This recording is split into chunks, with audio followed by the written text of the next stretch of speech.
cette semaine, j'ai eu la chance de faire un podcast avec Hélène Faradji, qui a un doctorat en cinéma et qui est chroniqueuse cinéma, entre autres au balado de Fred Savard. Elle fait aussi des chroniques à ici Radio-Canada Première, la chaîne radio, et a eu son propre podcast de cinéma plein écran. Donc avec elle, j'ai pu discuter de la condition du cinéma québécois, entre autres de pouvoir parler des conditions du financement, des conditions de diffusion et de préservation des œuvres. On a parlé des festivals internationaux et locaux pour mesurer leur impact, ainsi que les festivals alternatifs web, et pour répondre un peu à la question quel est l'avenir de notre cinéma à l'ère des nouveaux médias et comment peut-on survivre maintenant que des grands joueurs comme Netflix s'accaparent de plus en plus de nos écrans. Donc un podcast super intéressant.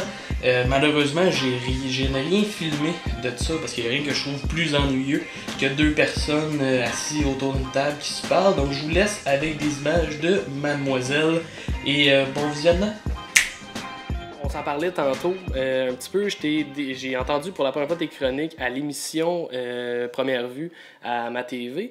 J'ai entendu aussi tes chroniques récemment, par exemple, au balado de Fred Savard, sporadiquement sur la chaîne d'ici Radio-Canada Première. Fait que je me demandais comme première question, est-ce que c'est difficile de parler de cinéma dans des médias généralistes? Non, c'est pas difficile. Je m'occupe aussi de la section cinéma du site de Radio-Canada. Donc, j'ai un blog sur lequel j'essaye de parler des films qui sont montrés à la télé de Radio-Canada. C'est pas difficile. Je suis tombée dans une équipe où on me laisse quand même relativement libre de mes choix éditoriaux, ce qui est assez génial, ce que j'ai toujours eu dans ma carrière. Ce qui est difficile, par contre, c'est de renouer l'espèce de lien de confiance qui a l'air un peu brisé entre le public et le cinéma. C'est le public carrément, dans le fond, qui... Ben, au sens où, tu sais, comme par exemple ton balado plein écran aussi, qui parlait uniquement de ça, quelque chose aussi qui a arrêté. Puis est-ce que tu sentais que c'était difficile d'aller chercher l'intérêt des téléspectateurs ou c'était plus un frein par rapport aux médias en tant que tels? C'est une question difficile parce que pourquoi exactement ça pogne pas? Je le sais pas. J'ai pas la réponse, mais je sais que travailler dans un média comme Radio-Canada, ben, ça vient avec une pression de faut que ça marche. Tu peux pas malheureusement faire des trucs qui intéressent 10 personnes. Puis j'ai l'impression que la discussion autour du cinéma, c'est quelque chose qui s'est peut-être un petit peu perdu, qu'on n'a pas nécessairement entretenu avec les années. Et la désertion... J'arrive, moi, dans un contexte où le cinéma est plus aimé comme il pouvait l'être dans les années 60-70, c'est sûr et certain. Les salles ferment. Est-ce que c'est attribuable à quelque chose en particulier? Plein de choses. La fermeture des salles de cinéma, la multiplication des plateformes, l'espèce de désamour qu'il y a eu pour le cinéma québécois au cours des années 2000-2010, avec ce qu'on a appelé le cinéma gris, qui a un peu vidé les salles, évidemment, il faut le dire, qui a créé un préjugé envers le cinéma. Il y a toutes sortes de facteurs qui font que le cinéma est plus un art majeur comme il pouvait l'être. OK. Puis, dans le fond, je t'entendais parler, par exemple, au balado de Fred Savard, où tu avais l'hypothèse que peut-être qu'on n'aime peut-être pas assez notre cinéma parce qu'on n'en parle pas assez. Ouais. Dans le fond, puis dans quelle plateforme où est-ce qu'on devrait en parler plus, selon toi? Moi, je pense que ça commence à l'école. Okay. Si j'étais ministre de l'Éducation, je mettrais des films... Non, des films au programme. Okay. Dans les cours d'histoire, dans les cours d'anglais, dans les cours... Moi, je viens de France, puis je me souviens de ma prof d'anglais qui nous faisait apprendre l'anglais avec Singing in the Rain. OK. Mais en quoi, par exemple, les films pourraient avoir plus d'importance que, par exemple, la littérature? Ben, je pense que d'autres personnes pourraient dire que c'est pas juste le cinéma, par exemple, qui bat de l'aile. Il y a aussi toutes les autres formes d'art. J'entendais pas tantôt, en plus, sur Radio-Canada, que le groupe d'âge qui est le moins au musée, par exemple, c'est les 18-35 ans. Donc, tu sais, oui, le cinéma, mais il y a l'art aussi, en général, peut-être. C'est sûr. On sait que l'industrie de la musique est en difficulté majeure. Les livres, c'est difficile aussi, mais je pense que la mission qu'on s'est donnée collectivement profite peut-être un petit peu plus à la littérature. J'ai l'impression qu'on soutient la littérature, les artistes, les musiciens se sont beaucoup organisés aussi pour faire entendre leur voix, pour faire en sorte que leur industrie reste vivante, soit pas trop minée par les problèmes économiques qu'ils ont. Moi, j'ai l'impression qu'au cinéma, on fait pas grand-chose. Il y a des initiatives formidables. Il y a, tu sais, le prix collégial du cinéma québécois. Il y a la tournée du cinéma québécois qui se fait sous le chapeau de Québec Cinéma. Il y a plein de petits trucs, mais je sens pas nécessairement une collectivité du cinéma qui se battrait pour avoir une émission de cinéma régulière, pour faire en sorte que la parole autour du cinéma devienne une partie prenante du discours public, ce genre de choses. Donc, non, c'est pas difficile de le faire, mais j'ai l'impression d'être un petit peu seule parfois. OK. Ouais, c'est peut-être plus ça. Je comprends effectivement, parce que tu sais, le mandat de ce podcast-là, c'est justement d'ouvrir une plateforme pour parler que de cinéma, en particulier du cinéma québécois, de d'autres cinéastes, si l'occasion s'y prête, c'est sûr. Mais c'est ça, j'ai pas le sentiment qu'il y a beaucoup de personnes qui le font, puis moi je le fais justement de façon gratuite, diffusée totalement librement sur Internet. Puis, ouais, j'espère, on se souhaite qu'il y ait plus de plateformes pour en discuter ou de le en critiquer. tout cas, un sentiment de communauté peut-être un petit peu plus fort. Je sais que c'est difficile parce que c'est un milieu dans lequel les places sont extrêmement chères. Les gens qui font des films sont des gens privilégiés, il faut le rappeler. Tout le monde veut en faire, tout le monde veut faire partie de ce milieu-là. Donc, ça joue un petit peu dur, puis il n'y a pas nécessairement une grande solidarité ou un grand esprit de communauté. C'est quand même pas le sentiment qu'on pourrait avoir quand on regarde, par exemple, les films à l'affiche. On remarque beaucoup les mêmes acteurs, beaucoup... par exemple, récemment, Xavier Dolan fait 2 films. Il y a Monia Chokri aussi, qui a fait un film qui a fait beaucoup parler d'elle, Monia Chokri, qui a joué, par exemple, dans les films de Xavier Dolan. Adib Al-Khaldi a fait un film indépendamment qui lui joue aussi dans Mathias et Maxime. On a quand même... On dirait que cette impression-là que tout le monde se connaît, puis l'industrie est tout petite. C'est sûr, c'est une toute petite industrie, mais est-ce que c'est une industrie très solidaire? Est-ce que c'est une industrie qui monte au front pour trouver des solutions? Parce que, encore une fois, il y a un vrai problème de fréquentation en salle. On peut pas faire semblant là, que c'est pas un problème. Puis, j'entends pas grand monde en parler ou proposer des solutions ou essayer de trouver une façon de faire en sorte que ça aille mieux. Donc, Mais continue. quand on dit que ça aille mieux, c'est que ça aille mieux pour qui, dans le fond? C'est dans quelle mesure est-ce qu'on peut mesurer qu'une cinématographie se passe bien, va bien? Est-ce que c'est par le nombre d'œuvres qu'il y a ou c'est par la rémunération que vont avoir les artistes? J'ouvre la question. C'est par la qualité des films. Okay. C'est par la stimulation que les uns les autres vont se donner. L'émulation, en fait. Je pense que meilleurs les films seront, ça a l'air un peu con dit comme ça, mais c'est vrai. Ça va juste donner envie de mieux créer, pas plus créer, mieux créer. Ce qui peut permettre de mesurer que ça va bien. Oui, les entrées en salle, mais c'est secondaire. Pour vrai, c'est pas ça qui mesure la qualité des œuvres. Par contre, c'est ce qui permet à l'industrie de fonctionner. Et c'est ce qui permet à la SODEC de continuer à avoir des budgets conséquents et donc de financer des films.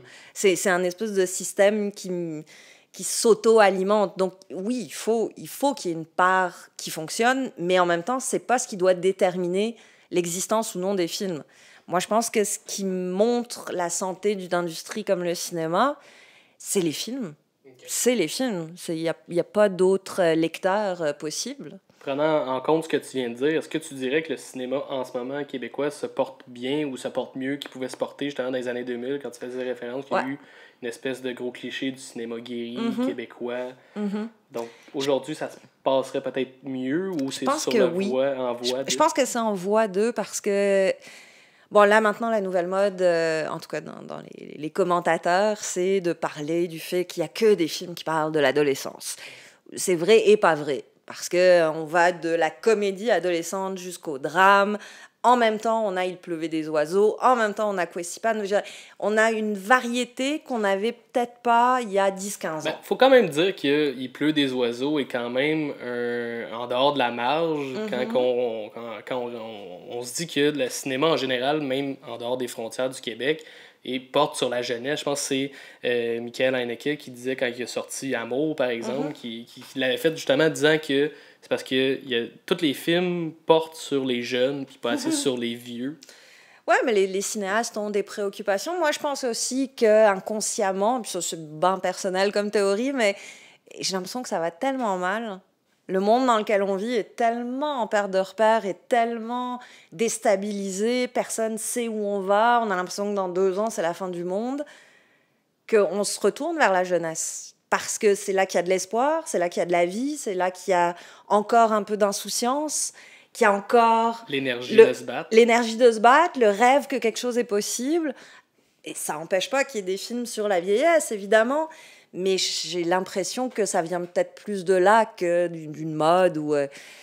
Et je pense que notre cinéma essaye plus de choses. Je pense que pendant longtemps, on a été bloqué dans un modèle Je suis d'accord. qui pognait en festival, que ce soit Locarno ou Cannes ou Berlin, un modèle qui était très influencé par le grand cinéma d'auteur international, par un certain désespoir, une certaine apathie aussi, mais ça marchait. Puis on est resté bloqué là-dedans assez longtemps, et là on a l'impression d'un cinéma qui s'ouvre un petit peu plus, qui essaie... Mais même dans les genres, j'ai remarqué que, tu sais, par exemple, il y a, je pense, 2 ans, des films qui sont démarqués, c'est Les Affamés et Le problème d'infiltration. Tout à fait. Qui, un est un film de zombies, l'autre qui est un espèce de thriller un peu science-fiction mentale, je sais pas. C'est dur à qualifier, là, la bébite Robert Morin. Mais c'est ça, il y a comme... Puis c'est quand même des films qui ont eu un certain succès critique aussi. Si je me trompe pas, Les Affamés avaient gagné meilleur film au TIFF. Au TIFF, Parlant du TIFF, justement, les Québécois se distinguent beaucoup dans ce festival-là. Encore récemment, Il pleut des oiseaux. Je pense qu'il a reçu le meilleur film canadien comme prix. Oui, c'est pas Kwesipan. Non, Kwesipan, c'est à Québec qu'il a gagné, effectivement. Puis je suis pas au courant, par contre, du Festival de Québec. Le film de Matthew Rankin qui a eu meilleur premier film aussi au Festival de Toronto. OK, il y a eu... Ben, bon, celui-là, j'étais pas au courant. Il y a ça aussi. L'année d'avant, c'est il y a un autre film québécois, je pense, qui avait gagné La disparition des Lucioles. La disparition des Lucioles, exactement. Que je suis allé voir par après au cinéma. Mais est-ce qu'il y a juste à Toronto où on s'illustre? Parce que j'ai l'impression que là, on souligne souvent ce qu'on a fait au Québec. Ben, Toronto, c'est... C'est Berlin, mettons, bon, il y a Denis Côté, mais lui, il a sa passe pour y aller. Toronto, c'est un peu particulier parce que quand le festival finit, on oublie toujours un peu de préciser que c'est le prix du meilleur film canadien. Donc, on choisit entre une sélection de films qui sont ontariens, qui sont québécois, Puis, c'est pas une surprise pour grand monde que souvent, le cinéma québécois est un petit peu plus intéressant que celui du reste du Canada. C'est ça, qu'est-ce qui se passe dans le reste du Canada? On dirait qu'il n'y a pas de film vraiment qui en ressort. Je pourrais pas en nommer un. Des fois, je pense à le seul film canadien que je connais, c'est genre Goon de Dave Burchell. Puis même là, il est montréalais. C'est ça, il y en a quelques autres. Il y a une jeune fille, une jeune cinéaste qui a gagné justement à Toronto. We Are Wolves, Werewolf, je me rappelle plus très bien du titre. Mais on n'a pas accès à ce cinéma-là, nous. Il sort quasiment jamais dans nos salles. OK, c'est un problème de diffusion? Aussi. Fait qu'on on n'est pas au courant de ce qu'il y a, mais si tu suis un peu les critiques pendant le Festival de Toronto, c'est vrai que les films québécois ressortent assez facilement. Donc, ça leur donne une visibilité que dans d'autres festivals où la sélection et la compétition est plus vaste. Et c'est peut-être plus tout à fait les mêmes enjeux. Ceci dit, il n'y a pas qu'au TIFF qu'on brille. Hein. On brille à Cannes, on brille à Venise, il n'y a pas une année depuis 10 ans au moins où on n'a pas un de nos films dans un des festivals majeurs. Ben, il y a aussi, je pense, le fait que c'est à peu près la seule possibilité pour un film de vivre, c'est de faire la tournée des festivals, étant donné que c'est rarement diffusé en dehors de Montréal. Ouais. Parlant de festival, on va commencer là-dessus. Je me demandais la différence d'impact que peut avoir, par exemple, le Festival de Cannes, les Oscars ou les Iris, qui est le prix du festival, pas du festival, pardon, mais le prix du gala Québec Cinéma. Ouais, on n'est pas trop sûr du ouais. titre. Mais c'est quoi la différence d'impact qu'il y a? Puis à quel point ça peut être pertinent, par exemple, un Iris. Dans le fond, on dirait que j'arrive mal à saisir à qui ça s'adresse. Je pense que ça s'adresse à l'industrie, ça s'adresse à notre petit milieu du cinéma québécois. C'est le temps de se féliciter entre nous, c'est le temps... mais ça n'a pas d'impact. C'est pas un peu complaisant de se féliciter entre nous? Non, je pense que tous les arts ont ce système-là. À la fin de l'année, je pense que ça aide, ça peut aider, ça aide pas automatiquement, mais ça peut aider pour financer le prochain film, ça peut aider pour... c'est sûr que ces prix-là, ils arrivent après la diffusion en salle, donc ça aidera pas nécessairement les gens à aller le voir.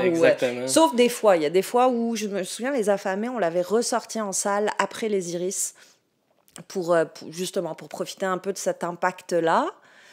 Et c'est sûr qu'un Iris du meilleur film, ça n'aura jamais l'impact d'une nomination aux Oscars. C'est évident, ou d'une Palme d'Or. C'est évident parce que l'Oscar ou la Palme, ou même Cannes sans prix, ça a un retentissement mondial. Donc ça attire l'attention de la presse internationale, de l'industrie internationale. Ça peut aider à faire des ventes, ce que notre cinéma fait assez peu, malheureusement. C'est sûr que quand un Xavier Dolan est en compétition officielle à Cannes, ça fait jaser. Ça fait jaser, puis ça vient avec... son film va être diffusé en France, en Belgique, en Italie, en Espagne, partout dans le monde, à peu près, grosso modo. Sauf dans le cas de, mettons, Donovan, ça c'est un autre dossier plus problématique. Un Iris, ça n'a pas cet impact-là. Ça ne vient pas avec quoi que ce soit. Donc maintenant, ça a un impact ici. Ça a un impact symbolique, ça a un impact financier probablement. Mais c'est vraiment plus pour les gens de l'industrie, dans le fond, pour, disons... c'est l'impression que j'ai, parce que oui, c'est diffusé à la télévision, mais déjà que les films ils ont peine à se faire voir. Après ça, de les passer à la télé, mettons, Chien de garde gagne meilleure direction photo. Bon, je dis n'importe quoi. Mais tu sais, quel impact que ça a après quand les gens le voient pas, puis après, il est pas diffusé. Voilà. Mettons, le support DVD n'existe plus, il est pas sur Netflix. On peut pas le louer à la carte. Il va être disponible peut-être sur, disons, Vidéotron. Non, ça, c'est un vrai problème. C'est un vrai enjeu de comment est-ce qu'on fait voir nos films. J'ai pas la réponse. Autre que dans les festivals. Non, c'est sûr, il y a des diffusions télé, il y a quand même, mettons, Tout TV, Illico, Netflix s'ouvre un peu à la réalité québécoise, mais vraiment la porte est ouverte comme de façon minime. Elle est à peine entrouverte, mais c'est ça, quand je parlais de solidarité tout à l'heure, moi ça m'a toujours étonné que les cinéastes n'exigent pas collectivement que leur film passe à la télé ou que leur film soit disponible. Robin Aubert l'a fait après Les Affamés, justement, en disant « Hey, je viens de gagner, mon film n'est pas disponible. » Ça a fait bouger son distributeur qui a fait « Ah on va faire un DVD. » Okay. C'est ça que je trouve bizarre des distributeurs, justement, ou des cinéastes en général, parce que je me dis, tant qu'à ce que ton film soit plus accessible et qu'il meure, pourquoi est-ce qu'il n'est pas plus disponible au pire en streaming gratuitement? Entre ça puis que personne l'écoute, au moins il y a comme la diffusion puis de la possibilité d'aller toucher ces gens-là. Puis je me demandais si ça c'était une décision à qui on doit attribuer ça, si c'est justement le réalisateur qui décide de faire mourir son film ou c'est la distribution qui... Non, le réalisateur malheureusement n'a pas grand-chose à voir là-dedans. Et puis... Quand le réalisateur est Robin Aubert, il peut se permettre de faire des sorties comme ça et exiger des choses, sauf qu'il y a des réalisateurs qui ont moins d'impact, qui sont moins forts en gueule que lui, puis qui n'arrivent pas nécessairement à se faire entendre. C'est très difficile. Qui est responsable ? C'est une bonne question, je sais pas. Je sais pas. Ben, je trouve ça étonnamment frustrant, en fait. Oui. Surtout parce que j'en parlais tantôt de l'émission Première Vue, où il y avait du contenu pour, à chaque semaine, faire des entrevues, avoir au moins 2 cinéastes différents qui viennent présenter 2 films, des fois des courts-métrages. Puis tout ça, c'est pas disponible nulle part. Tu sais. Moi, je pensais sincèrement qu'avec la dématérialisation, c'est-à-dire l'abandon du DVD, on allait inventer un genre de Netflix québécois. Tu sais, où on pourrait avoir accès... Ce que Tout.tv essayait oui, de faire, mais qui Tout.tv a une marge de manœuvre limitée. Ils n'ont pas des moyens... Je trouve, honnêtement, une application un peu désagréable à utiliser. Parce qu'il y a des publicités de comme 1 minute, t'en as 4. Mais pas dans la version extra. Non, c'est sûr, mais il y a la version extra, exact. Là, je parle de la version c'est gratuite. ça, la version gratuite. Mais la version extra sur laquelle on peut voir des films, il n'y a pas de publicité. Il y a quand même quelques films québécois qui sont ceux qui passent aussi à ici. C'est ça, j'ai l'impression que la bibliothèque est un peu pauvre aussi, tu sais, que ça justifie mal, on dirait, le prix qui est compétitif à Netflix dans le fond, puis Netflix qui a... Bon là, c'est sûr qu'on connaît les problèmes de Netflix, le fait qu'ils viennent gober la publicité, qu'ils viennent gober carrément la diffusion aussi, sans payer d'impôts, etc. C'est un peu difficile moralement, mais après ça, quand on parle, mettons, du bien de ce que... De la vie d'une œuvre en tant que telle, est-ce que nos cinéastes québécois n'auraient pas plus d'avantages à diffuser sur ces plateformes-là, ou est-ce qu'il faudrait plus se dépêcher à créer vraiment une plateforme compétitive à Netflix? Mais moi, j'aimerais que Tout TV devienne ça. J'aimerais que Tout TV devienne cette espèce d'endroit où tu as envie de voir un film québécois, tu sais que le film est là, t'y vas, puis ça va peut-être t'en faire découvrir d'autres. Pour l'instant, je pense qu'on est encore... malheureusement, au début de cette aventure-là. Donc, on essaye, on en met quelques-uns, mais on n'a pas encore cette vision globale des choses. Puis, tout le monde essaye d'avoir sa part du gâteau, donc tout le monde y va avec sa petite plateforme. Il y en a pour le cinéma indépendant, il y en a pour... Tel distributeur va avoir sa plateforme sur Vimeo, par exemple, qui va là aussi être payante. Sauf pour le spectateur, c'est l'enfer. Tu peux pas... C'est la fragmentation des plateformes. C'est la fragmentation des plateformes. C'est pas vrai que quelqu'un va payer 50$ par mois pour avoir accès à toutes les plateformes qui existent, sur lesquelles tu peux peut-être éventuellement trouver ton film. Non, ça marche pas. Peut-être qu'éventuellement, il va y avoir... ça devient difficile un petit peu de consommer déjà. Mais c'est ça qui est terrible, c'est que moi, ça m'arrive quand même assez souvent d'avoir des vrais coups de cœur pour certains films. Puis j'en parle et je suis très malheureuse de dire non, je sais pas où tu peux le voir, j'ai aucune idée. Va à la bibliothèque, c'est mon meilleur conseil. Tu sais, à l'Ouest de Pluton, il y a un film que j'adore vraiment, qui est une merveille de film. Je suis désespérée à chaque fois qu'on me dise je l'ai raté en salle, je l'ai pas vu. Oui, parce que si tu l'as raté en salle, après ça... Il disparaît. Mais ce qui m'énerve un peu là-dedans, c'est que c'est une conception datée du cinéma. On conçoit ça comme dans les années 80-90, où la sortie en salle était le moment de vie du film. C'était carrément un événement aussi. C'était l'événement, les films pouvaient peut-être rester un petit peu plus longtemps en salle aussi. Et après ça, il arrivait ce qui arrivait. Il y avait peut-être un DVD pour les films qui avaient le mieux marché, mais bon, c'était pas important, c'était dans la salle que ça se passait. Sauf qu'on n'est plus dans ce contexte-là. On n'est plus dans cette économie-là. Mais j'ai l'impression qu'il y a des cinéastes qui essaient encore de faire revivre cette façon de faire-là. Comme par exemple, Xavier Dolan va faire une tournée des cinémas avec Mathias et Maxime avec les acteurs pour le présenter en première ou en avant-première, je sais pas exactement comment le qualifier. Il y a eu la même chose avec Adib Al-Khaldi et Julien Lacroix qui ont fait ça. Et avant, il y a eu aussi celui qui a fait l'âge adulte, Guillaume Lambert avec Les Scènes fortuites, qui a un peu, j'ai l'impression, commencé cette espèce de principe-là de bouger avec leur film. Et c'est formidable, sauf que faut se rappeler que tous les films ne peuvent pas avoir une vie en salle. C'est pas possible. Au rythme auquel sortent les films, c'est invivable. Il y a des semaines où on est à 14 films qui prennent l'affiche. 14 nouveaux films. Ouais. Mais là, on parle du cinéma en général. Oui, mais comment ton cinéma québécois se noie Se pas distingue, là-dedans. exact. En ce moment, là, c'est hallucinant. On a, jusqu'à novembre à peu près, quasiment un film québécois par semaine. Je veux Ce qui pas... est une bénédiction, à quelque part. C'est le fun, au moins, d'avoir Oui, cette mais en même... opportunité-là. Et en même temps, est-ce que ces films-là vont être vus? Est-ce que les gens Probablement vont vraiment... Est-ce que les spectateurs vont vraiment une fois par semaine en salle? Non, c'est ça. Non, les gens... Faut être Mais je pense lucide qu'on a et quand même la réaliste. chance, étant donné que là, justement, c'est ça. On se parle en ce moment où on est près de la diffusion de Mathias et Maxime, puis Ouais. Il pleut des oiseaux aussi. Il y a Kwesi Pan qui arrive, il y a le Louis Bélanger, il y a le André Forcier, il y a...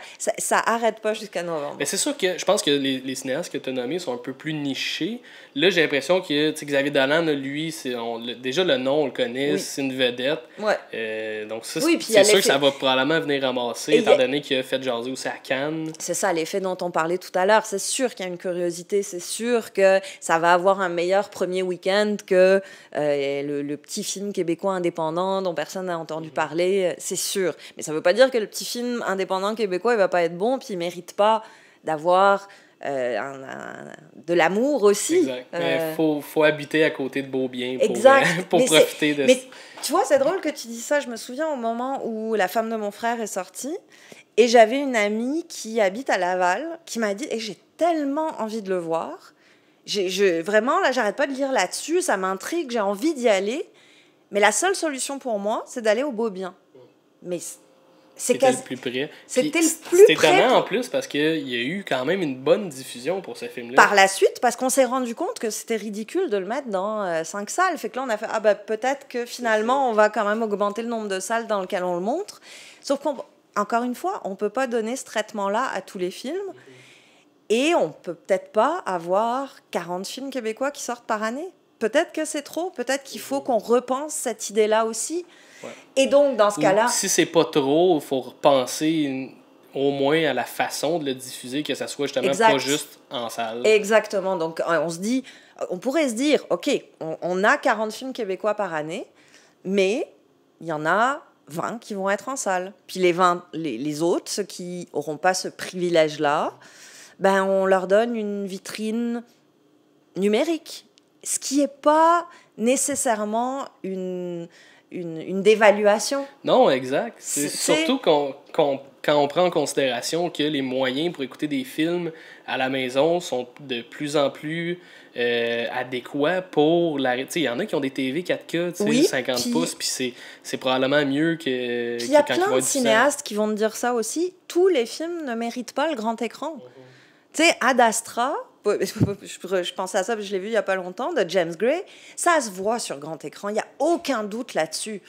Maintenant, d'autres films, je pense, ça c'est pas nécessaire. Tu gagnes pas nécessairement à les voir en son surround, dans le noir. Ça Puis en apporte même temps, moi, il y a pas- quelque chose à propos de la salle de cinéma, des fois, que je trouve qui est tellement glorifié, au sens où, tu sais, c'est comme si tu me dis, pas toi en particulier, là, mais c'est comme si on me disait que, par exemple, en 2001, tu sais, c'est comme si on pouvait pas l'apprécier parce qu'on l'a pas écouté en cinéma, mais tu sais, ça reste un chef-d'œuvre que tu l'écoutes sur ton téléphone ou sur ta TV. Ça, là, c'est la je force trouve des c'est chefs-d'œuvre. ouais, Pour moi, c'est la force des transcendantal, chefs-d'œuvre, c'est que tu peux les regarder n'importe où, ça va fonctionner quand même. Sauf que 2001, ton expérience, oui, sur ton téléphone, tu vas la vivre aussi, mais elle va être démultipliée en salle. Puisque tu vas ressentir, ça va dépasser ce que tu peux imaginer. C'est vrai que, bon, c'est pas le meilleur exemple Non, de donner, c'est ça, c'est tellement 2001. musical, puis tellement C'est d'ambiance ça. sonore, les 40 premières minutes, Mais, il n'y a aucun tu sais, dialogue. c'est vrai qu'un chef-d'œuvre, un Bergman par exemple, c'est pas nécessairement les effets spéciaux, mais Persona, tu peux le regarder chez toi et ça va fonctionner, ça va être un grand film encore. Citizen Kane, même chose. Mais si tu as la chance de pouvoir le voir en salle, c'est sûr qu'il y a un plus. C'est sûr que ça t'amène une dimension supplémentaire. Mais Sauf- la diffusion ailleurs que dans les salles n'est pas nécessairement un moins. Non, mais tu vois, il y a certains films qui vont pas te donner ce plus-là en salle. La diffusion sur un écran plus petit, à la maison, va très bien marcher aussi. Tu sais, il y a beaucoup de documentaires, par exemple, dans le cinéma québécois, qui ont 1-2 semaines de sortie en salle. Puis qui, après ça, vont se retrouver souvent à la télé. Mais elle sert à quoi, cette sortie en salle? tous ces films-là ne méritent pas une place dans les salles de cinéma. Les places sont rares. C'est pas pour dire qu'ils ne méritent pas au sens où vous n'avez pas d'affaires là, mais non. au sens où c'est pas nécessaire, dans le fond, pour la vie de cette œuvre-là en particulier. Et je pense même qu'au contraire, on se tire un peu dans le pied. Tu sais, d'aller voir un film qui est pas nécessairement transcendant ou qui t'apporte pas une expérience esthétique, émotive, artistique, intellectuelle, politique, peu importe, digne de, tu sais, comme massive, je pense que si tu le vois chez toi, c'est pas si grave. Ça va pas nécessairement le dévaluer. On parle beaucoup de la diffusion en ce moment. J'aimerais ça revenir un peu plus tôt dans le processus de création d'un film, puis parler des conditions du financement, en fait, des films. Tu as parlé un petit peu de la SODEC. C'est quoi les grands instituts qui financent notre cinéma? Puis cet argent-là, elle vient de où? Qui paye, dans le fond, pour le cinéma? C'est nous qui payons. C'est carrément, l'argent, dans le fond, le gouvernement... C'est de l'argent public. OK. Ouais, c'est de l'argent gouvernemental. On a une chance immense qui est celle d'avoir une industrie soutenue par l'État, que ce soit l'État québécois ou le Canada. Et donc, il y a deux paliers de gouvernement, il y a deux paliers de financement. Celui de la SODEC qui se préoccupe des projets québécois, qu'on peut compléter avec une partie de financement qui vient de Téléfilm Canada. Okay. C'est pareil dans toutes les provinces, je crois, ont le même système provincial qui leur permet de financer leur cinéma, donc avec leurs spécificités, etc. C'est sûr que si on n'avait pas la SODEC, ce serait peut-être plus difficile, puis le fait français existerait peut-être moins sur nos écrans. Et on trouverait ça plate. J'ai une question, je ne sais pas si c'est trop niché pour toi, mais est-ce que tu sais à peu près combien de films peut financer la SODEC par année environ? Ça équivaut à combien? Non, je sais vraiment pas. En même temps, je m'imaginais un petit peu la réponse parce que tous les films le budget d'un film va varier selon les nécessités. Une science-fiction ne coûtera peut-être pas autant qu'un film fait un peu à la nouvelle vague. C'est sûr qu'on a cette chance immense d'avoir une industrie qui est subventionnée par le gouvernement, avec de l'argent public, mais ça fait aussi que, justement, on n'en aura pas des gros budgets de science-fiction, parce que, dans un système comme ça, c'est à la fois la beauté et le petit problème qui vient avec, c'est que tout le monde a sa chance. Ouais. Donc, c'est ouvert, tu peux arriver avec ton projet raisonnable, on va dire, et avoir une chance de passer. Mais c'est sûr qu'on ne fera pas les Transformers. On n'a pas ces moyens-là. Parce que ça impliquerait que personne d'autre fera de film cette année-là. Donc, c'est quand même un système dans lequel on a une approche assez démocratique du cinéma, puis c'est une chance immense, parce que aux États-Unis... J'ai l'impression en même temps, excuse-moi de t'interrompre, que ça peut peut-être appliquer un frein à certains créateurs où justement on peut pas aller chercher un financement, par exemple, où ça limiterait la création, par exemple, de science-fiction ou d'horreur, ou tout le cinéma de genre, étant donné qu'on n'aurait peut-être pas les ressources de le faire. Est-ce que tu as cette impression-là? Non, je crois pas. Cronenberg, quand il a commencé, il faisait ses films avec rien du tout. Vraiment, rien du tout. Puis c'est des films marquants du cinéma d'horreur, du cinéma fantastique. Shivers, ça coûte rien. Rien. On s'entend, là. Mais relativement rien. Relativement rien. Puis la créativité, c'est pas une question de budget. Les plus grands films noirs, c'est des films B qu'on a financés avec les restes qui restaient des grandes productions hollywoodiennes, puis c'est les films les plus intéressants du grand système hollywoodien. L'argent, c'est pas ça qui fait le bon film. Ce qui fait le bon film, c'est la créativité. Après, que ce soit pas confortable de faire un film au Québec, oui, c'est vrai. Mais des fois, on a peut-être tendance à oublier que c'est quand même un privilège de faire du cinéma. Ouais, c'est quand même magnifique de pouvoir faire un film. Puis pour essayer de donner des clés à ceux qui vont éventuellement écouter ce podcast-là, un film coûte excessivement cher parce qu'il y a beaucoup de corps de métier qui est demandé. Dans le fond, le perchiste, l'éclairagiste, le directeur photo, le réalisateur, tous les comédiens, les figurants, le monde qui font la bouffe, tout. Quand un film est en production, dans le fond, toutes ces personnes-là se dégagent un salaire, puis c'est ce qui justifie, dans le fond, le coût faramineux d'un film. Mais j'ai l'impression qu'il y a certaines personnes qui comprennent peut-être pas ça, ou certains animateurs de radio, disons, qui vont critiquer que les cinéastes ou, disons, les créateurs au Québec vont être un peu des sangsues auprès des gouvernements qui viennent justement prendre l'argent des contribuables pour se payer un salaire. Je suis curieux, en fait, de t'entendre par rapport à ça. Moi, encore une fois... Est-ce que les créateurs sont des parasites? Les créateurs ne sont pas des parasites. Les créateurs nous donnent des œuvres dans lesquelles on peut se lire. Puis on est tellement mal à l'aise avec notre identité au Québec qu'on en a besoin de se lire, on a besoin de se voir, on a besoin de se comprendre. Le cinéma, ça sert à ça. Le cinéma, ça nous aide à comprendre qui on est. Et C'est super intéressant ce que tu dis par rapport à ça. J'ai l'impression que ça explique un petit peu le malaise que certaines personnes ont par rapport au cinéma québécois. Tu sais, que dire « Ah, mais j'écoute pas des films québécois », parce que ça vient avec un stigma, dans le fond. Ouais. Et pourtant, c'est les mêmes gens qui vont te dire et moi, je regarde Unité 9, je regarde Rupture, je regarde District 31. Mais c'est pareil. Exact. Pourquoi tu les regardes? Tu les regardes parce qu'on se voit, parce qu'on se comprend, parce que ça nous aide à mieux comprendre, à mieux appréhender le monde dans lequel on vit. Même quand ça parle d'hier, même quand ça parle de demain. Ouais. Ça nous parle de nous. Puis on a cette chance de pouvoir exister sur grand écran.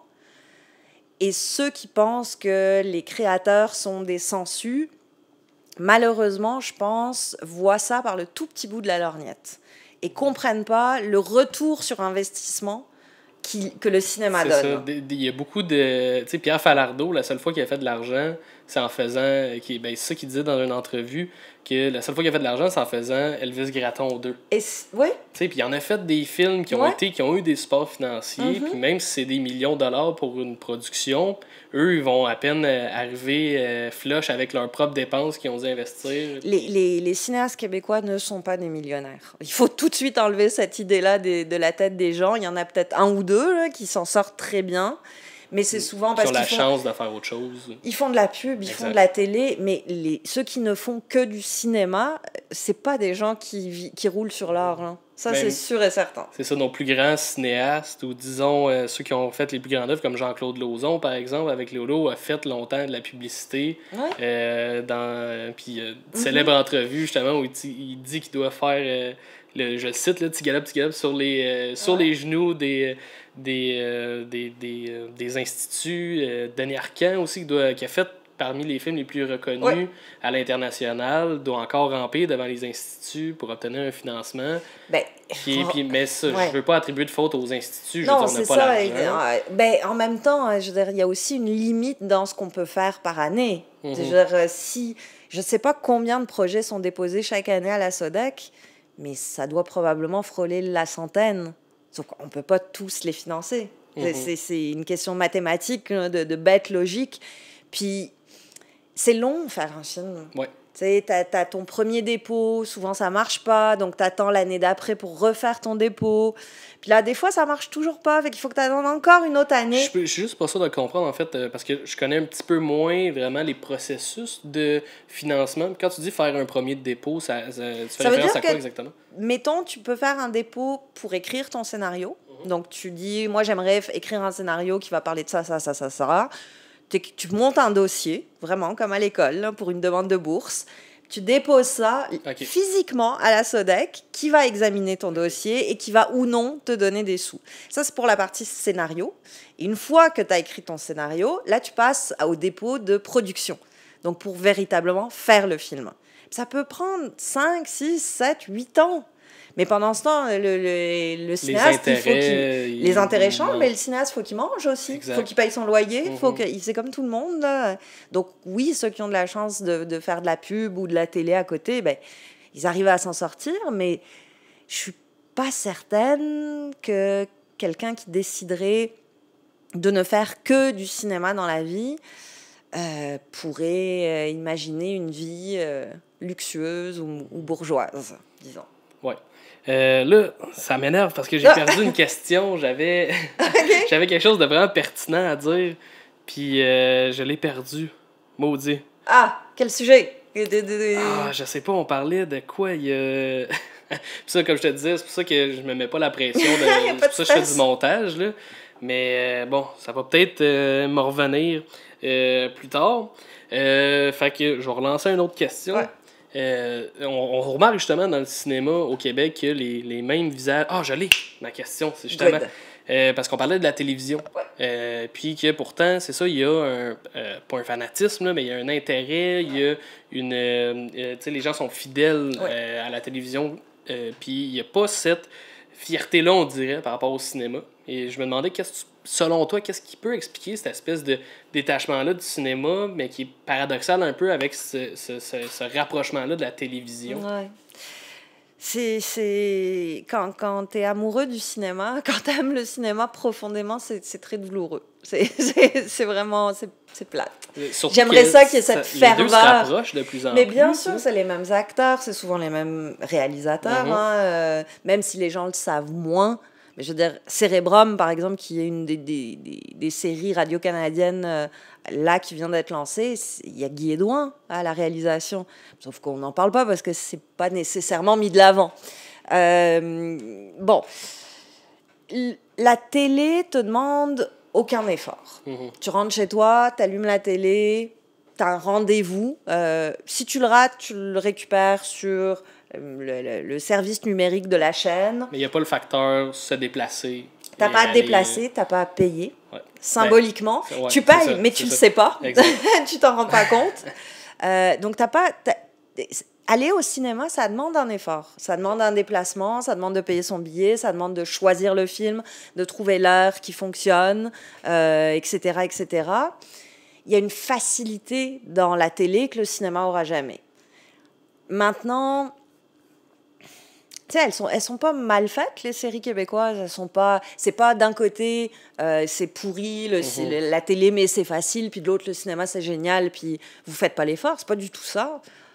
Mais c'est sûr que la ferveur qu'il y a, par exemple, derrière District 31, si elle pouvait se transposer un tout petit peu vers le cinéma, ce serait extraordinaire. Ouais. J'ai l'impression que ça fait longtemps qu'il n'y a pas eu de buzz alentour d'un film québécois. Tu sais, à la comme les Boys, par exemple.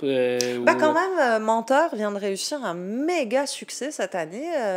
6 millions de box-office, c'est énorme. Mais 6 millions, justement, c'est drôle parce que sur la pochette des Boys, justement, c'est exactement ça qui est écrit, 6 millions au box-office québécois. Voilà. Mais ça, c'est dans un contexte de 1997. Oui, mais il n'a pas fini sa run encore, Menteur. Hein. Ça se peut qu'il y ait encore quelques restes. Il n'y a pas eu de buzz. Il y a des buzz artistiques. Il y a des buzz... Mommy a fait un buzz énorme. C'est vrai. Mommy, ça a été un espèce de moment de... Oh, mon Dieu, ça y est, on l'a, là, notre film qui a ému la planète entière. Puis je me souviens de la cérémonie de Cannes. Tout le monde était surexcité là, de est-ce qu'il va gagner la Palme d'Or? Est-ce que ça se peut? Et qu'il y avait un buzz. Il y avait ça. Il y avait cette excitation. Monia Chokri l'a eu un petit peu au début de l'été. Je trouve que ça reste un petit peu niché. Des fois, c'est que pour ceux qui connaissent, pas la même qui sont ampleur. Introduits dans le fond à ce milieu-là. Tout à fait. Mais très bonne réponse. Je me suis fait avoir à ma propre question. C'est vrai que Mommy a eu cette espèce de buzz-là. Ouais, quand même. Puis, c'est ça, on parlait justement des vedettes à la télévision, qui sont les mêmes un petit peu au cinéma. Souvent, l'industrie étant ce qu'elle est, elle est petite. Pourtant, il y a beaucoup de personnes qui se plaignent de la pauvreté, de la diversité à l'écran, que ce soit à la télévision ou au cinéma. Disons, orientons-nous sur le cinéma, étant donné que c'est vraiment plus ton domaine d'expertise. Mais est-ce que un cinéma sans vedette, ça se peut au Québec, où ça prend nécessairement une tête connue pour que le film ait un succès, que ce soit critique ou populaire? Bonne question. C'est vraiment une bonne question parce que, imaginons, Menteur, sans Antoine Bertrand et Louis-José Hood. Est-ce que ça fait 6 millions? Je pense pas. Je pense pas non plus. Surtout que l'affiche, c'est leurs deux visages. C'est ça. Mais, moi, ça me dérange pas. Je trouve ça même très bien. Le védétariat, dans le fond? Ouais, j'ai aucun problème à ce qu'on utilise nos vedettes québécoises dans nos films. Parce que ça reste des gens qui sont talentueux. Tout à fait. Puis ils donnent le show qui sont censés donner dans Menteur.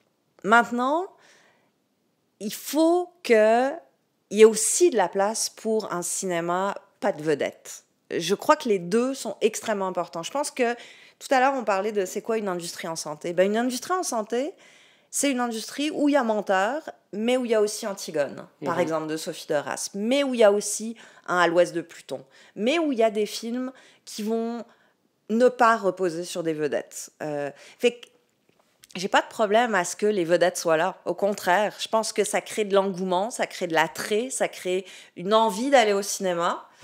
Maintenant, il faut juste qu'elle arrive à se déplacer vers le reste aussi. Donc, il ne faut pas que ça devienne une mode écrasante. Il faut que ça existe, mais il faut que ça laisse de la place à tout le reste. Ouais.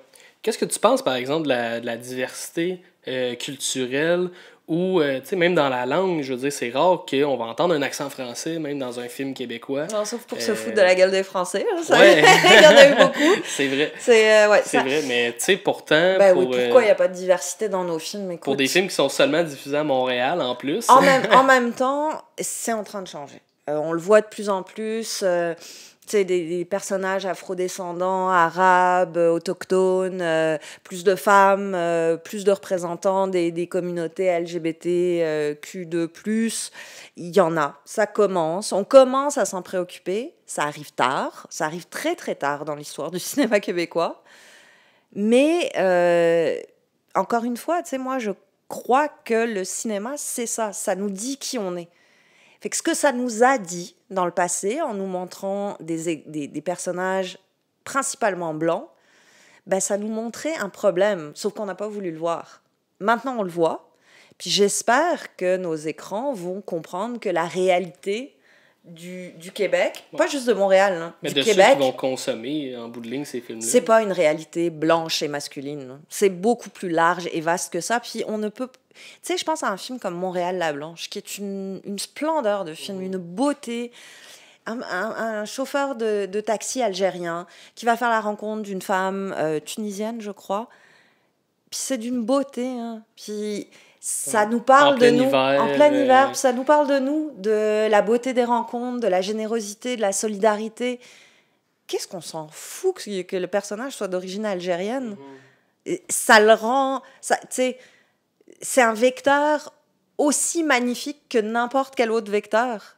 Parce que ce que ça nous dit de nous, c'est qu'une main tendue, ce sera toujours plus profitable à la société qu'une claque dans la gueule. Ouais. Ben voilà. Fait que ça passe par un Algérien, il est où le problème? Ça rend... ça fait partie de la vie. Hein. Ouais. Voilà. Il y a des festivals web qui arrivent en ce moment de plus en plus... dont Plein Écran, qui est un peu de l'alternative. Je sais pas si... j'étais curieux d'entendre ton opinion par rapport à ça. Est-ce que c'est une réponse au festival qui est en ce moment ou ça a vraiment aucun rapport? Les deux médiums peuvent exister ensemble, dans le fond. Ben, en fait, pour moi, c'est un peu la même... problématique, puis je mets beaucoup de guillemets là-dessus parce que c'est pas un problème, mais c'est les mêmes enjeux que la diffusion sur Netflix, par exemple. C'est-à-dire que ce qui est formidable avec les festivals sur le web, c'est que c'est accessible à tout le monde. Et donc, ça met un public qui aurait peut-être jamais rencontré ces films-là en contact avec des films. C'est pareil avec Netflix, c'est-à-dire que si tu mets un film québécois X ou Y sur Netflix, ben... la madame à l'autre bout du Québec qui n'a pas de salle de cinéma à côté de chez elle, qui est pas nécessairement encline à faire 1 heure de voiture pour aller dans tel cinéplex, où de toute façon il n'y aura pas ce film-là, ben là, elle va y avoir accès. Puis très, très facilement. Donc, dans l'idée de faire voir les films, moi, je trouve ça formidable qu'il y ait des initiatives sur le web. Puis en plus, ben, l'idée de festival qui est quand même assez inclusive... quand elle est sur le web, ben, je sais pas, ça rend les gens excités parce qu'ils peuvent voir les films. Donc, quand les prix sortent, ben, c'est le fun parce que tu les as vus. Donc, tu sais, tu peux toi-même te faire ton petit palmarès. Tu sais, quand je dis, pour Mommy, on était tous excités de savoir s'il allait avoir la Palme d'Or. Oui, mais personne n'avait vu les autres films. Fait qu'on pouvait pas vraiment... C'est ça, mesurer la compétition. Exact. Donc, je trouve ça assez formidable. Maintenant, est-ce que ça peut exister pour des longs métrages? À voir. Exactement. À voir. Exactement, c'est là où je m'en allais, c'est que les festivals web font beaucoup, dans le fond, vont principalement diffuser des courts-métrages ou des moyens-métrages, disons, rarement au-delà de 30 minutes. Puis je me demandais, c'est quoi la part de la... Tu sais, on parle que c'est dur de diffuser des films au Québec, puis j'ai l'impression que ça l'est encore plus pour des courts-métrages. Ah, c'est sûr. C'est sûr. Les courts-métrages, à part les festivals qui soient sur le web ou en salle, aucune idée de où on peut voir ça. Justement, il y en a un peu sur Tout TV.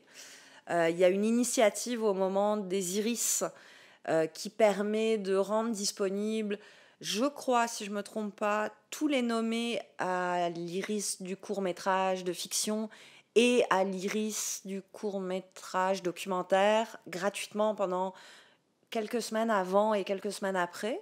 Okay. Donc ça, c'est formidable. Mais à part ça, le reste de l'année, je me souviens quand Fauve est sorti, quand Fauve a été nommé aux Oscars au début de l'année, plein de gens qui étaient, mais oui, mais comment on fait, comment je le vois, comment... Qui était pourtant sur Vimeo, si je ne me trompe pas. C'est ça, mais on n'a pas le réflexe.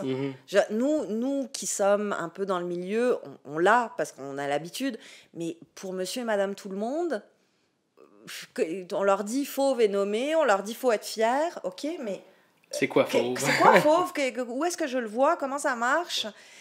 Je pense qu'il faudrait travailler à rendre le cinéma plus accessible, tout simplement. Même pour les courts-métrages. Oh, ben parce oui. que dans le fond, je trouve ça étonnant en fait que le court-métrage est un peu est un sous-médium comme du cinéma qui est déjà pas vraiment accessible. Je comprends pas en fait comment ça se fait qu'on n'ait pas cette culture-là aussi du court-métrage ou que les courts-métrages soient pas plus diffusés. Parce que j'ai l'impression que le temps il se permet bien à la diffusion, tu sais, entre deux émissions, tu passes un court-métrage. Parce que je trouve ça étonnant, l'endroit où j'ai vu le plus de courts-métrages québécois, puis même l'endroit où j'ai pu voir quelques films nichés du Québec, comme La Gimmick, par exemple, c'est sur TFO, qui est un médium franco-ontarien. C'est pas québécois. Avait une programmation de cinéma, mais extraordinaire pendant des années. Là, c'est un petit peu plus difficile. C'était une programmatrice, non, je me souviens plus son nom, mais une femme qui avait décidé de prendre ça à bras-le-corps et de faire de TFO une véritable vitrine pour le cinéma digne de ce nom. C'est beaucoup ça, malheureusement, c'est beaucoup d'initiatives individuelles de telle personne qui va faire ça, puis qui va le faire formidablement bien, mais je pense qu'on manque un peu d'esprit collectif, puis d'initiative collective. Tu sais, des fois, je regarde le combat des livres que fait Marie-Louise Arsenault. Ouais, plus on est de fou, plus on lit. Je trouve ça extraordinaire. On fait venir des gens qui n'ont pas nécessairement rapport avec la littérature. On leur dit, vous avez tel livre, vous le défendez, puis on en fait un combat, c'est ludique, c'est marrant. Mais c'est génial, ça remet la littérature dans les mains des gens. Puis ça a tellement bien marché que maintenant, ces livres-là, en général, sont des vrais succès en librairie. Je me suis toujours dit, mais pourquoi on n'a pas un combat des films? Pourquoi ça serait pas aussi ça? Pourquoi on n'a pas la même... Tu sais, cette idée que le cinéma nous appartient à tous, hein, pas juste au petit milieu, puis c'est important. C'est important qu'on ait accès à nos films. C'est important que, collectivement, on l'inclut dans notre discours, dans notre façon de penser, dans qui on est, parce que ça va nous donner énormément si on le fait. Je suis d'accord, 100%. C'est vrai que c'est intéressant. Peut-être essayer d'incorporer ça peut-être dans un prochain podcast. Ben voilà, une compétition. Je vais peut-être le voler. Je me demandais, dans le fond, compte tenu de tout ce qu'on vient de dire, ça serait quoi, selon toi, de façon peut-être utopiste, l'avenir du cinéma au Québec? Qu'est-ce qui devrait arriver? Qu'est-ce qu'on se souhaite, dans le fond, pour... Qu'est-ce qu'on se souhaite? Si je peux me lancer au début. Vas-y, aide-moi. Parce que moi, en fait, ce que j'aimerais éventuellement, c'est que la diffusion, évidemment, soit plus accessible puis qu'il y ait une réelle plateforme qui soit compétitive à Netflix. Je pense que les médias tardent en ce moment à rendre le streaming accessible, mais surtout ce que je me souhaite, ça serait plus d'accessibilité même à la carte, que justement je puisse juste faire titre du film.com, louer ce film-là quand je le veux, puis tu sais, pouvoir payer 3$, mettons, la location, au lieu de toujours avoir à m'abonner quelque part ou à tu sais, toujours... iTunes permet un peu ça, mais tout n'est pas disponible, malheureusement. Écoute, moi, ce que j'aimerais pour le cinéma québécois, si je pouvais changer quelque chose, puis c'est peut-être un peu théorique, mais je pense que ça aiderait. Je voudrais plus de générosité. Un chat! Salut, mademoiselle. Tu viens déranger le podcast, fatigante. Je voudrais plus de générosité, mais de tout le monde. Des diffuseurs, des créateurs, des critiques, des festivals. Je voudrais qu'on n'oublie pas que les gens, ils ont envie de se faire raconter des histoires. C'est d'abord et avant tout ça. Puis que plus on va leur donner, plus on va penser à nous, en étant généreux, en étant ouvert, plus l'industrie, plus le cinéma se portera mieux, je crois. Je souhaite aussi qu'il y ait plus de plateformes qui parlent du cinéma, ou plus de chroniques, disons, dans des médias généralistes. Parce que je trouve ça intéressant, par exemple, ce que, Esprit Critique fait, parce que c'est ultra varié. On parlait de films, de CD. Voyons, fatigant. Laisse-moi donc. Elle veut de l'attention. Mais c'est ça, j'aimerais ça qu'il y ait plus aussi de médias qui en parlent. Puis tu parlais tantôt d'avoir plus de cinéma à l'école. Je pense que c'est un très bon point que tu as souligné, parce que j'ai pas vraiment été en contact avec du cinéma de genre ou du cinéma plus niche avant que je m'inscrive en cinéma au cégep, parce que je savais que c'était déjà mon champ d'intérêt en partant. Puis tu sais, à l'école, on va écouter 2-3 films un peu moralement intéressés, c'est ça, qui a une morale ou qui va suivre le American Dream, mettons. Tu sais, ça reste assez, tu sais, dans des cours un peu de quasiment option là, éthique, puis on traite pas ces sujets-là dans les cours importants, malgré que il y a beaucoup de choses, par exemple, qu'on peut comprendre. Qu'est-ce que t'as à dire? Viens ici, mademoiselle. Allô? Tiens, mademoiselle, parle dans le micro. Allô? Tu peux rien à dire, hein, Stark? T'es devant un micro. Tu sais plus quoi faire. Mais je disais quoi? Le cinéma, on devrait en parler. On devrait en parler plus. C'est ça, je trouve ça intéressant comment qu'on peut en apprendre aussi sur l'histoire, par exemple. C'est sûr. Pourquoi les ordres, c'est pas au programme obligatoire de toutes les écoles québécoises? Michel Brault, en général. C'est pourquoi, là? La Bête lumineuse. C'est ou pas un compliqué. petit code. C'est pas compliqué à faire. Hein. C'est juste, tu sais, le cinéma, ça fait partie de nous, puis ça attend juste ça qu'on lui donne la place que ça mérite. Hein. C'est pas... Oui, il y a des enjeux financiers, oui, il y a des enjeux XY, mais c'est pas non plus insurmontable. Puis des fois, ça prend juste de penser un peu hors des sentiers battus, puis d'arrêter de penser que tout a été installé, puis que tout doit continuer à fonctionner tel quel, puis si ça va droit dans le mur, pas si grave. Non. Il y a un chemin à droite, il y a un chemin à gauche. On peut les essayer pour voir ce que ça donnerait.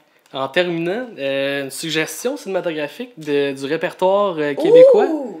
OK. Une ou plusieurs, dans le fond. La Maudite Galette. La Maudite Galette. De Denis Arcand, que j'adore, qui est très difficile à voir aussi, malheureusement. Que j'ai vu aussi sur TFO. Ah, ben voilà, c'est ça. Donc, ça, si vous mettez la main là-dessus, faites-vous plaisir, gâtez-vous.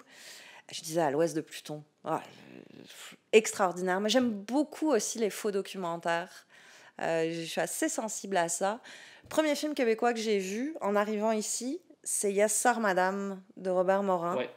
Ça m'a jeté à terre. Que j'ai juste vu la bande-annonce. Ça m'a jeté à terre. Je pense que en 1h30, j'ai eu un cours accéléré de ce que c'était que l'identité québécoise, puis je m'en suis pas remise encore. C'est intéressant. À voir, ce film-là, mais il n'est pas trouvable. Évidemment, on en a parlé du problème d'accessibilité, Pourtant, Robert Morin, qui est peut-être un des cinéastes Ah oui. aussi les plus... Ça devrait pas être les plus compliqué. prisés, exactement. Puis moi, dans mes suggestions, justement, je me suis fait prendre de cours parce que je voulais parler de la cinématographie de Robert Morin. Ah, ben oui. Je l'ai pas fini encore, Ah, mais ouais. tellement intéressante. Requiem pour un beau sans cœur, C'est Les 4 soldats, Le Nègre, Problème d'infiltration. Voyez ça. La cinématographie de Stéphane Lafleur aussi, que j'aime Plus beaucoup. courte, Ouais. plus ramassée. Exact, c'est plus court. C'est la deuxième fois que je le dis dans le podcast. Fais donc un autre film. Si le message peut se rendre à toi, Stéphane, j'aime bien son ton. Mais je trouve que c'est des films qui, justement, détonnent avec le reste du cinéma québécois, qui est pas dans le mélodrame, qui est tellement champ gauche, qui je trouve que c'est les meilleurs films pour faire tomber les préjugés du cinéma, comme quoi qui est guéri, mélodramatique, comme je viens de le dire. Ouais. Fait que, Hélène, merci de t'être déplacée. Merci à toi. Pour cette conversation. Merci. Puis ça finit là-dessus. Bye. Cue outro.